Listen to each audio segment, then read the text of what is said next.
안녕하세요. 변호사 한기옥입니다. 비닐하우스를 임차해서 농사를 짓고 있던 중에 폭설이 내려서 비닐하우스에 눈이 흘러내리지 않고 쌓이는 바람에 그 하중으로 비닐하우스가 붕괴된 경우에 임차인의 책임 비중은 얼마나 될까요? 하는 겁니다. 사안은 이렇습니다. 전주지방법원 남원지원에서 판결이 난 것인데요. 이 사건 비닐하우스 주인은 비닐하우스 3개 동을 연차임 350만 원을 받고 임차했습니다.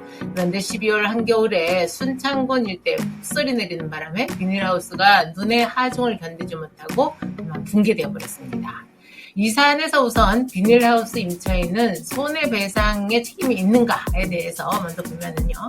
임차인인 피고는 임대 목적물인 이 사건 비닐하우스의 보존에 관해서 선량한 관리자의 주의 의무를 다하였다 하는 것을 입증하지 않는 이상 임대인인 원고에게 이 사건 비닐하우스 반환의 이행불능으로 인한 손해를 배상할 책임이 있다라고 판시했습니다. 첫째는 차각막이 설치된 상태에서 많은 눈이 내리면 비닐하우스 지붕에 눈이 쉽게 쌓이고 쌓인 눈이 흘러내리지 않게 됨에도 피고는 이 사건 사고 발생 전에 이 사건 비닐하우스에 설치된 차각막을 전부 걷어내는 그런 조치를 하지 않습니다. 두 번째, 이 사건 비닐하우스는 바깥쪽과 안쪽 하우스로 구성된 이중 구조로 되어 있는데 바깥 하우스가 여러 군데 찢어진 상태였다 하더라도 그 찢어진 부분에 차각막을 덮어놓는 것은 폭설 대비를 위한 합리적인 조치라고는 볼 수 없습니다. 이렇게 판시했고요. 셋째는 비닐하우스들 중에 폭설로 인해서 붕괴되지 아니한 비닐하우스들도 존재하는 걸로 보이고 또 차각막을 내리는 등의 적절한 조치를 취한 경우에 그 피해 확대를 방지할 수 있었을 것으로 보이는 점을 종합해 본다면 임차인인 피고가 선량한 관리자의 주의 의무를 다했다거나 또 이 사건 비닐하우스 붕괴가 피고의 과실로 말미암은 것이 아니다라고 볼 수는 없기 때문에 피고는 원고에게 그 손해를 배상할 책임이 있다라고 우선 판시를 했습니다. 민사사건은요 이와 같이 일단 피고에게 책임이 있다고 인정을 하면 그 다음에 피고가 얼만큼을 책임져야 되냐 하는 손해배상 범위를 정하게 됩니다. 이 사건에서 원고는 하우스 시설업자로부터 견적을 약 4,200여만 원을 손해액이다라고 이렇게 주장했습니다. 그런데 법원에서는요 이 견적은 품으로서 복구하는 비용을 상정한 것이기 때문에 이걸 그대로 인정할 수 없다 이렇게 보고요.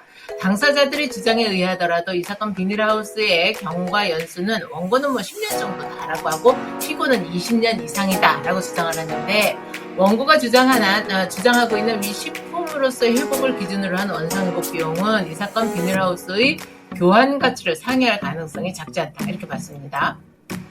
여기에서 교환 가치라고 하는 것은요, 임대차 목적물인 건물이 훼손된 경우에 그 수리가 불가능하다고 보면 그 훼손 당시에 그 건물을 살 수 있는 가격, 즉 사용하던 건물을 중고라고 하기 그렇습니다만 아무튼 새 건물이 아닌 그 건물의 가치를 교환 가치다라고 이렇게 보는 겁니다.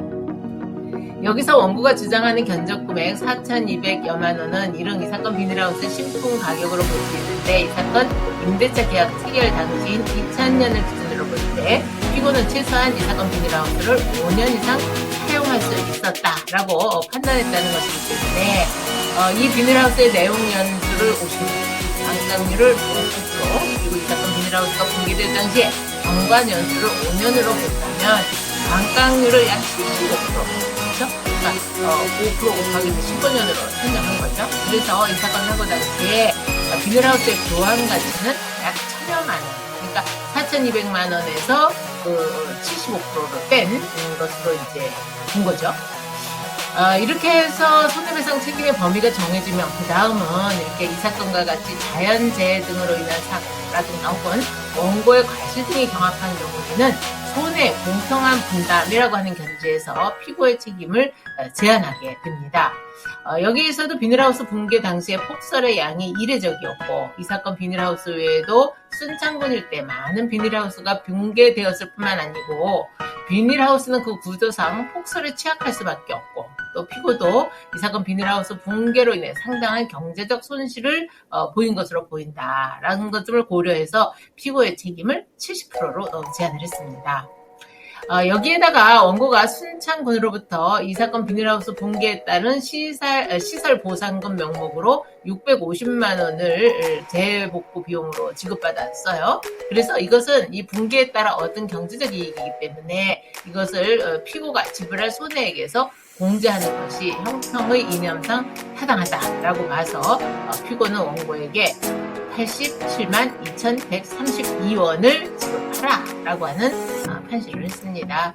그 4천여만 원의 손해배상을 청구한 원고의 입장에서는 좀 억울하다는 생각이 들 수도 있지만 피고의 사정을 생각한다면 이해가 되기도 하는 판결입니다. 여기서 설명드린 이 판례에 따른 손해배상의 범위, 책임 제한은요 꼭 이런 사건뿐만 아니고 다른 여러 손해배상에서도 주장할 수 있는 것이기 때문에 기억해 두시면 도움이 되시겠죠. 오늘도 행복한 날 되시고요. 네, 안기옥 변호사 032-861-3300이었습니다. 감사합니다.